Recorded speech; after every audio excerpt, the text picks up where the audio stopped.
Hi guys, got the Daisy 880 here, and I was at Fleet Farm and I happened to see these Sig Sauer match grade pellets, and weighing 10 of them and dividing, these come out to be about 7.4 grains. Now these are match wad cutters in a can. They're not separated by foam, but I want to show you what happened. I've got the Daisy 880 here, and what I did is I pumped it 5 times. I was getting a muzzle velocity of 558 feet per second, and this is a Hawk scope, so this is 7 power and 10 shots. I've got an aspirin here. I'm going to put that aspirin right in the 9 shots so you can see. If you took 9 shots at 15 yards, which was the distance I took these shots at, you would hit that aspirin 9 times out of 10. That is pretty good for the Daisy 880. Now the RWS Super Mag was one of my best shooting pellets with this Daisy 880, because the Daisy 880 loves wad cutters. They're very accurate in the Daisy 880. The only downside to wad cutters is a ballistic coefficient, and also after a certain range they slow down quite a bit, so it might change the accuracy. But from 0 to 25 yards, wad cutters really do well. So I thought to myself, well, maybe this is just a mistake. That's a 10-shot group there. So what I did is I repeated it today, and look what happened today.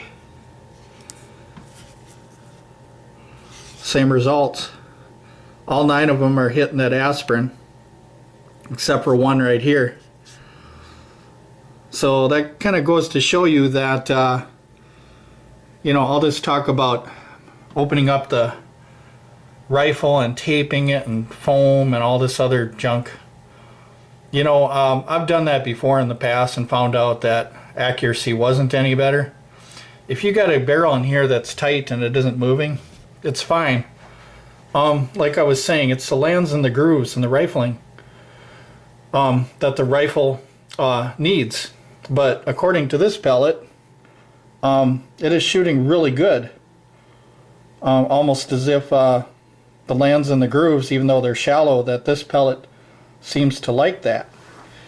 And it could be a lot to do with the head and the skirt design being probably 4.52 or somewhere around there, 4.51. But whatever they did with this pellet, it's working out really good. So, but yeah. So once again, this isn't just a little 3-shot group or a 5-shot group. This is a 10-shot group. You know what I say about 10s. And this goes to show that 7 power plastic rifle, what is that? If you would go center to center, that would be 15 yards center to center. Well, we got an aspirin here, and an aspirin is just a tad bit over a 1/4 inch. What is it, 3/8 or something like that? So an aspirin right here, it's over a little bit over a 1/4 inch. But if you go center to center, center of pellet to center of pellet, it is 1/4 inch groups. Yeah, that is totally amazing for the Daisy 880. So there's a lot of new pellets that are coming out these days, and they're making pellets better. Some brands are working really good. So as these companies come out with more pellets, you're going to find some that really works sweet in this rifle. And I am thinking that this is probably, could possibly be H&N making it for Sig Sauer. That could be it, because they have alloy pellets that have similar weight. I know that H&N makes, and I don't know if Sig went to them, but there's another pellet that I shoot, H&N Finale Match, and I could almost get this kind of groups with them. at 15 yards. The thing that's cool about these is these didn't cost me $15.99 or $16.99. These only cost me about $9 for 500, and it's in a tin can too. So these aren't separated like you see with RWS pellets. These are just rolling around in the can, and yet this is what we're getting right here.